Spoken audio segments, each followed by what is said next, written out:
Millions of you also reading about Barbra Streisand's R-rated outburst last night in New York. Her sold-out show was going along just fine until she launched into a comedy number with a George Bush impersonator. Well, a heckler just wouldn't let up during the skit. Finally, Streisand snapped. She told him, and I'm quoting here, well, almost, can't say all these words, "Shut the blank up. Shut up if you can't take a joke." Ouch. Streisand later apologized. And an update tonight on another famous celebrity to split early to pay a Barbra Streisand visit. I'm in my own party to go see Babs because I've never seen her, and this is the last time she's ever going to do it.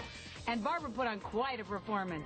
Every day I begin. She was heckled for a skit poking fun at President Bush. Barbra responded with the F-bomb, telling the man, quote, "Shut the beep up if you can't take a joke," and offered to return his money. Don't mess with Babs. Streisand's final concert will be right here in Los Angeles on November 20th. Revealed she was cutting out early for another legend. I'm in my own party to go see Babs because I've never seen her, and this is the last time she's ever going to do it. And I believe this is the last time she's ever going to do it, and so I'm going to see her.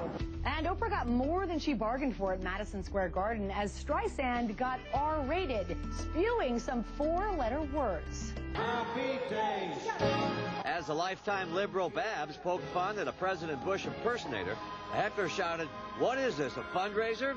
Without missing a beat, Streisand reportedly shot back, "Why don't you shut the bleep up if you can't take a joke?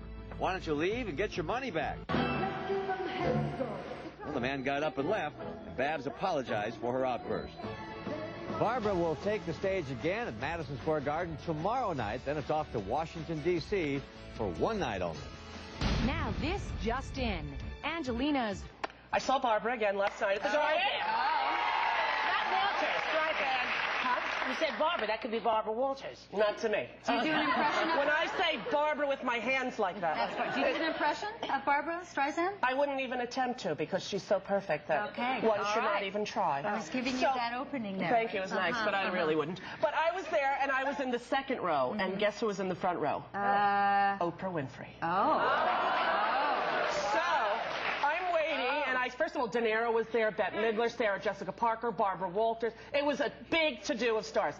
You were there. And then all of a sudden you hear the rumble in the crowd, rumble. And I'm like, oh my God, this has got to be Oprah. So I stood up, and there she was, and she walked right by me, and I said, "Excuse me, Miss Winfrey, I'm a big fan of yours." But she was adorable, gave me a big hug. But how thrilling was it for me to get to watch Streisand, and then right beneath her in the seat, I got to see Oprah watching Barbra. And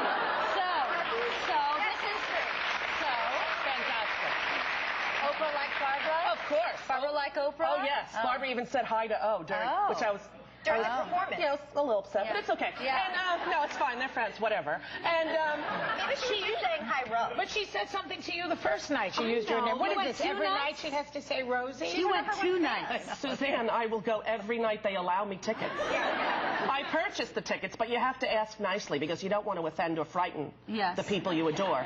So didn't you grow up listening to Funny Girl? And yes, and the whole concert is Funny Girl based, and it was unbelievable. Now, apparently, I said something sort of unkind about Il Divo after I saw her opening night, only because, in all fairness, I've never seen these people. I've never heard of these people. I didn't know who these people were. And so they came out and they started singing with her, which was fine. And then she goes and takes a break, and we're left with them alone for 4 songs. And so then I'm thinking, God, their suits are so ill-fitted. You know, here's what they look like. They're very sweet boys. They're all from a different country. And so during the show last night, when they were talking, they said, we want to dedicate this next song to our new biggest fan, Rosie and Donnelly.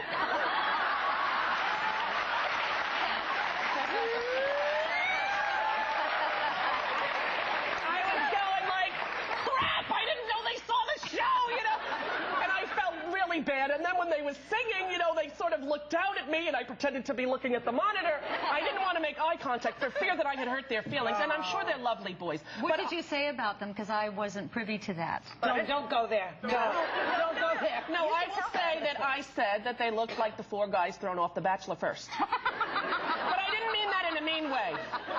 But here's the thing. No, here's the thing. No, it's just they're all from different countries, and their suits don't fit. And it's upsetting to me because it's Streisand, and she looks fantastic, and she's like perfection. So I called my friends at at Saks Fifth Avenue, and I told them of my dilemma. And I just want to say to the Il Divo boys who are watching, Saks Fifth Avenue has guaranteed Armani fitted suits for you 4 boys if you go to the store today in New York. Because I am going to the show on Wednesday, and I don't want to see those ill-fitted, ugly tuxedos again. Now, boys, look. This is Armani. Okay? Thank you. Because I have to say, Il Divo, Il Suto was El Crapo. This is fantastic. Now, also during the concert, Barbara had a heckler. But we're not going to talk about it today because Barbara Walters was there. She's going to be here tomorrow. She wants to talk about it. Okay. But I heard that Streisand let him have it. She sure did. Yeah. Were you there for that? Honey, I don't miss a thing she does. I can't It's like a Rosie alert out. Okay? Yeah, no, I just... She lives near me. She does? Yes, you could come stay with me and look out and see if you can see her. I've seen it. Every time she writes me a letter, and she always writes handwritten thank you notes when I send her flowers. And I send her flowers pretty much whenever anything, well, 3 times a month. I just send her flowers. You know, I still love and adore you. You're the greatest. I just think of something. And she writes me back handwritten, and I frame them. She does. I saw them. Yeah, so in my house there's like 27 framed Barbra Streisand. At least. Yeah, there's not one Emmy Award, nothing of that. I go, this is really the reason that I started show business, these 27 letters. And she's the reason that I ever became anything if I am, and I don't know if I am. But right now I'm a host of this show. Are you sure you're not a gay man? I could be. I could be. You know, I could be a gay man, but I have no fashion sense and I can't decorate. So I'm just going to stay a lesbian. What can I do?